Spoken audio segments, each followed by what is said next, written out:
Hello everyone. आज हम JEE mains 2023 8 अप्रैल को पूछी गई प्रॉब्लम को डिस्कस करने वाले हैं। बहुत ही आसान क्वेश्चन है। चलिए क्वेश्चन को पहले समझ लेते हैं, फिर इसको हम सॉल्व करेंगे। देखिए, यहाँ पर हमें दिया गया था कि जेड एक कॉम्प्लेक्स नंबर है। जेड प्लस टू का जो मॉडुलस है वो इस गिवन कॉम्प्लेक्स नंबर के बराबर है, राइट। तो मुझे बोला गया था कि अल्फा प्लस बीटा और अल्फा इंटू बीटा कौन सी इक्वेशन के रूट्स होंगे, राइट। चलिए तो यहाँ पर आप ध्यान से देखिएगा। यहाँ पर हम पहले समझ लेते हैं। सबसे पहले जेड प्लस टू का वैल्यू हम लिख लेते हैं, राइट। देखिए, जेड इज इक्वल टू क्या है? Z equal to alpha plus iota B है। अगर मैं इसमें टू ऐड करूंगा तो two is a real number, और रियल नंबर या फिर टू को मैं टू प्लस जीरो आयोटा लिख सकता हूँ। तो रियल पार्ट के साथ हमेशा रियल पार्ट ऐड होता है, इमेजनरी पार्ट के साथ इमेजनरी पार्ट ऐड होता है। तो जेड प्लस टू का जो वैल्यू है वो है alpha plus two plus iota beta. ठीक है जी। अब मुझे इसका क्या निकालना है? मॉडुलस निकालना है। तो किसी भी कॉम्प्लेक्स नंबर जेड का मॉडुलस होता है इमेजनरी पार्ट का स्क्वायर प्लस रियल पार्ट का स्क्वायर, और लगा लीजिए अंडर रूट। अब वैसे ही मैं यहाँ पे करने वाला हूँ। इसका जो रियल पार्ट है ये रहा, इमेजनरी पार्ट ये रहा। तो जेड प्लस टू का जो मॉडुलस है that is equal to under root alpha plus two का whole square plus beta square. अब ये किसके बराबर दिया हुआ है? ये दिया गया है z plus four iota plus i. तो देख लीजिए, जेड का value alpha plus iota B है। अगर मैं इसके साथ, यानी कि अल्फा प्लस आयोटा बी के साथ फोर प्लस फोर आयोटा को ऐड करूंगा, रियल के साथ रियल ऐड होगा, फोर प्लस अल्फा, और इमेजनरी के साथ इमेजनरी ऐड होगा, बीटा प्लस फोर आयोटा।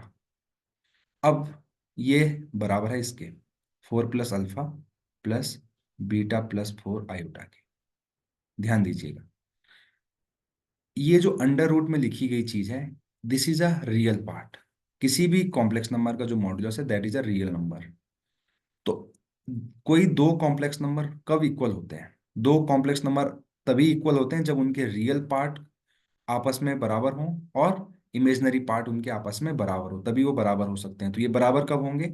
जब four plus alpha is equal to होगा under root alpha plus two का होल स्क्वायर प्लस बीटा का होल स्क्वायर के बराबर। और beta plus four and beta plus four की वैल्यू जो है वो जीरो होगी, क्योंकि यहाँ पे इसको मैं जीरो आयोटा भी लिख सकता हूँ यहाँ पे, तो कंपेयर करने पर जीरो आएगी। तो यहाँ से मेरे पास बीटा की वैल्यू आ गई माइनस फोर, राइट। बीटा की वैल्यू माइनस फोर आ गई। तो मैं यहाँ पर बीटा की वैल्यू को सब्स्टिट्यूट कर दूंगा और स्क्वायरिंग कर दूंगा। तो यहाँ से अल्फा प्लस फोर का whole square equal to alpha plus two का होल स्क्वायर प्लस सिक्सटीन आ जाएगा। इसको फर्दर मैं सिंप्लीफाई अगर करूंगा तो यहाँ से मिलेगा alpha square plus eight alpha plus sixteen is equal to alpha square plus four alpha plus sixteen. ये दोनों कैंसिल हो जाएंगे, ये फोर अल्फा उधर जाके फोर अल्फा हो जाएगा, अल्फा स्क्वायर आपस में कैंसिल हो जाएंगे। फोर अल्फा इक्वल टू, ये फोर अल्फा उधर गया, इधर फोर बचा इक्वल टू फोर।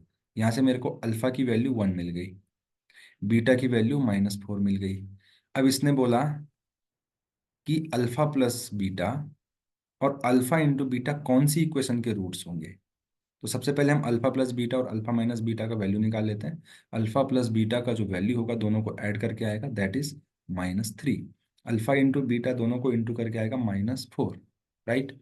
अब ध्यान दीजिएगा, ये दो रूट्स हैं, एक रूट ये रहा, एक रूट ये रहा, एक्स वन ये रहा, एक्स टू ये रहा। किसी भी क्वाड्रेटिक इक्वेशन को लिखना कैसे लिखा जाता है? X square minus sum of roots into X plus product equal to zero. अब इनको हम यहाँ पे पुट कर लेते हैं। अगर हम इनको यहाँ पे पुट करेंगे तो हमें आंसर मिल जाएगा। तो एक्स स्क्वायर माइनस सम, दोनों का सम कितना है? माइनस थ्री है। एक्स प्रोडक्ट कितना है? Minus four equal to zero. इसको फर्दर सिंप्लीफाई करेंगे। एक्स स्क्वायर, एक सेकेंड है, हमने थोड़ा यहाँ पे गड़बड़ कर दिया है। मुझे इन दोनों को ऐड करना चाहिए ना, X one plus X two, right. X one plus, यहाँ पर ये मिस्टेक क्या कर दी हमने, देखिए जानबूझ के मैंने मिस्टेक करी। हम अल्फा और बीटा, अल्फा प्लस बीटा की वैल्यू को यहाँ पे रख देते हैं, बट अल्फा प्लस बीटा एक ये जानबूझ के इस तरीके से क्वेश्चन दिया गया था ताकि इसके ट्रैप में फंस जाओ, है ना। तो ये प्रोडक्ट नहीं है, alpha into beta is not the product, ये अल्फा इंटू बीटा वैल्यू है, अभी ये भी वैल्यू है। तो ये x1 है और ये x2 है, दो रूट हैं, इनका सम कितना है, दोनों का अगर मैं सम निकालूंगा तो आएगा -4 -3 -7, और प्रोडक्ट कितना है, ये तो सम की वैल्यू हो गई, और इनका जो प्रोडक्ट है वो कितना होगा, प्रोडक्ट होगा 12।